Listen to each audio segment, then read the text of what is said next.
ഉല്ലാസഗായികേ നിന്നായകനീ ഞാനേ എൻ കിന്നര വീണയിലീണം മീട്ടാൻ വന്നണയോ വേഗം ഉന്മാദതായി നിൻ നീലക്കണ്ണാൽ നിൻ സങ്കൽപ്പത്തിൻ തങ്കക്കോവിൽ തള്ളിത്തുറന്നു. നൈസ്. നിങ്ങൾ മാത്രമേ പറയുള്ളൂ നൈസ് എന്ന്. ചേട്ടാ ഞാൻ എത്ര ദിവസം കഷ്ടപ്പെട്ട് വന്നപ്പോ തൊട്ട് നൈസ് സാരി, നൈസ് പാട്ട് എല്ലാം നീ വന്നപ്പോ തൊട്ട് അത് ഞാൻ ഒന്നും പറഞ്ഞില്ല. നമുക്ക് ഞാൻ ഒന്നും പറഞ്ഞില്ല എന്ന് പറയുമ്പോ പ്രഷർ ആവും എല്ലാവർക്കും. അപ്പൊ നമ്മൾ അത് ചെയ്ത് നമുക്ക് ചോദ്യങ്ങൾ ഫ്രീ ആയിട്ട് കിട്ടാൻ. അതുകൊണ്ട് നൈസ് നൈസ് അല്ല, പ്രഷറുള്ള കൊച്ചാണ് ഇപ്പൊ പാടിയത്. പക്ഷെ അത് ഇത്രയും പാട്ട് ഒരു കാര്യകാരണങ്ങളും ഇല്ലാതെ നമ്മളെയൊക്കെ വിളിച്ചിരുന്നിട്ട് തന്നെ ഒരു പാട്ടൊക്കെ പാടിയ ആള്. അവർക്ക് പ്രഷർ ആയിക്കോട്ടെ. ചേട്ടാ ഞാൻ പറഞ്ഞുതരാം. എന്റെ അടുത്ത് മഞ്ജു ചേച്ചി പറഞ്ഞു ഇൻട്രോ പറയണ്ട, ധ്യാൻ ചേട്ടാ എന്ന് വിളിച്ചാൽ മതി എന്ന് പറഞ്ഞു. അപ്പൊ ഞാൻ ഇൻട്രോക്ക് പകരം വ്യത്യസ്തമായിട്ട് പിടിച്ചതാ. മെഹറെ, പക്ഷെ നിന്റെ പാട്ട് ഇവിടെ ആസ്വദിക്കുന്ന ഒരാളെ ഉള്ളൂ, അത് ഇദ്ദേഹമാണ്. പാടിക്കോ. ഇനി അതിന്റെ അസോസിയേറ്റ് ആണോ? ഈ പാട്ട് എന്തിനാ പാടിയതെന്ന് പറയൂ. അല്ല, എന്റെ അതാണ് അത് നമ്മള് അത് കഴിഞ്ഞിട്ട് അപ്പം മുന്നോട്ട് പോവാ. ചേട്ടാ സത്യം പറഞ്ഞ എന്റെ ഷോയുടെ ഒരു പ്രത്യേകത എന്ന് പറഞ്ഞാൽ പാട്ട് പാടി തുടങ്ങാന്നാണ്. നിലവില് CBI അന്വേഷിച്ചുകൊണ്ടിരിക്കുന്ന ഒരേ ഒരു കേസേ മലയാള സിനിമയിലുള്ളൂ.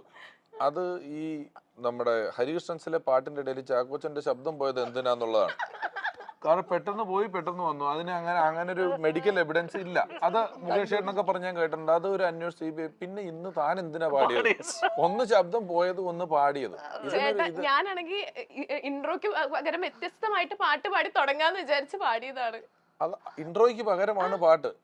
അതിന് ഇന്റർവ്യൂവിന് പകരം 6 പാട്ടും കൂടെ പാടിയിട്ട് പോകരുത്. കാരണം ഞങ്ങള് അതിന് ഉത്തരം പറയാൻ വേണ്ടി ഇരിക്കുക കേട്ടോ.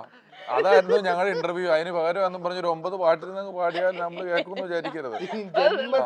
ഇനി ജന്മത്തില് പാട്ട് ഇവര് രണ്ടാളും കാരണം ഞാൻ ഏറി കയറിയിട്ടുണ്ട്. നിങ്ങൾ രണ്ടാളും കാരണം നമ്മളെ കണ്ടിട്ടുണ്ടോ? ചേട്ടന് പാർട്ട്നേഴ്സിന്റെ പ്രസ് മീറ്റ് ഓർമ്മയുണ്ടാ? സൈഡിൽ വന്നിട്ട് മറ്റേ ചോദ്യം ചോദിച്ചു. അതെന്താന്നറിയോ ചേട്ടാ, എനിക്ക് ആ സമയത്ത് ബുദ്ധി ഉണ്ടായിരുന്നില്ല. അപ്പൊ ഇവരൊക്കെ എന്റെ അടുത്ത് പറഞ്ഞു നമ്മളെ കഴിഞ്ഞിട്ട് ഒരാഴ്ച 2 ആഴ്ച 1 മാസത്തിലായിട്ടാണ് പെട്ടെന്ന് ബുദ്ധി വന്നത്. അല്ലല്ല 2 മാസമായില്ലേ? അല്ല, ഇപ്പൊ കഴിഞ്ഞ ബഡ്ജറ്റിൽ കൊടുത്തിട്ടുണ്ട് കുറച്ച് ബുദ്ധി.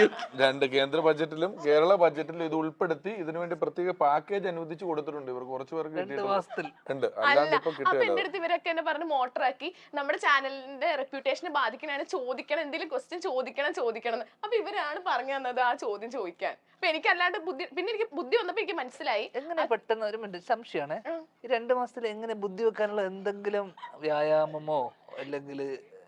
ചേട്ടാ എന്നിങ്ങനെ മോട്ടറാക്കി കഴിഞ്ഞാൽ അപ്പൊ ഞാൻ പെട്ടെന്ന്. നിങ്ങൾ ഈ ബുദ്ധി വെച്ച അവസ്ഥയിലല്ലേ ഇപ്പൊ പാട്ട് പാടിയത്? ശരി, എന്റെ അടുത്ത് എപ്പോഴാണ് നിങ്ങൾ എയറിലായത്? നമ്മളെപ്പോഴും സൈലത്തിന്റെ പരിപാടി ഇല്ലായിരുന്നില്ല. അപ്പം ചേട്ടൻ ഇങ്ങനെ സ്റ്റേജിൽ ഇങ്ങനെ നിന്നപ്പം 2 പേര് കേറി വന്നില്ലേ? അപ്പൊ ചേട്ടൻ ഇങ്ങനെ മിറിണ്ട ബോട്ടിൽ എന്ന് പറഞ്ഞില്ലേ, ആ കുട്ടിയുടെ ഇപ്പുറത്തുന്ന കുട്ടിയാണ് ഞാൻ. ഇനി നിങ്ങൾക്ക് ചെറിയൊരു കാര്യം പറയാം. നമ്മൾ ഓൺലൈനിൽ ഓർഡർ ചെയ്ത് വരുത്തിയ ഒരു രാജമൗലി ഇടിരിപ്പുണ്ട്. നർമ്മവും ഉദ്യോഗവും കൂട്ടിയിണക്കി നവാഗതനായ വിനയ് ജോസ് സംവിധാനം ചെയ്യുന്ന ചിത്രമാണ് ആപ് കൈസേ ഹോ. അജൂസ് എബൌ വേൾഡ് എന്റർടൈൻമെന്റിന്റെ ബാനറിൽ മാനുവൽ ക്രൂസ്, ഡാർവിൻ അംജിത് എന്നിവരാണ് ഈ ചിത്രം നിർമ്മിക്കുന്നത്. മികച്ച വിജയം നേടിയ ലവ് ആക്ഷൻ ഡ്രാമ എന്ന ചിത്രത്തിന് ശേഷം ധ്യാൻ ശ്രീനിവാസൻ തിരക്കഥ രചിക്കുന്ന ചിത്രമെന്ന നിലയിലും ഈ ചിത്രത്തിന്റെ പ്രാധാന്യം ഏറെ വലുതാണ്. ഒരു സംഘം ചെറുപ്പക്കാരുടെ സൗഹൃദത്തിന്റെ തികഞ്ഞ നർമ്മ മുഹൂർത്തങ്ങളിലൂടെ അവതരിപ്പിക്കുന്നത് ഒരു വിവാഹത്തലേന്ന് നടക്കുന്ന ആഘോഷവും അതിനിടയിൽ അരങ്ങേറുന്ന സംഭവങ്ങളുമാണ് ഈ ചിത്രത്തിലൂടെ അവതരിപ്പിക്കുന്നത്. ഈ സംഭവങ്ങൾ പൂർണ്ണമായും തികഞ്ഞ നർമ്മ മുഹൂർത്തങ്ങളിലൂടെയും ഒപ്പം ത്രില്ലറായും അവതരിപ്പിക്കുന്നു.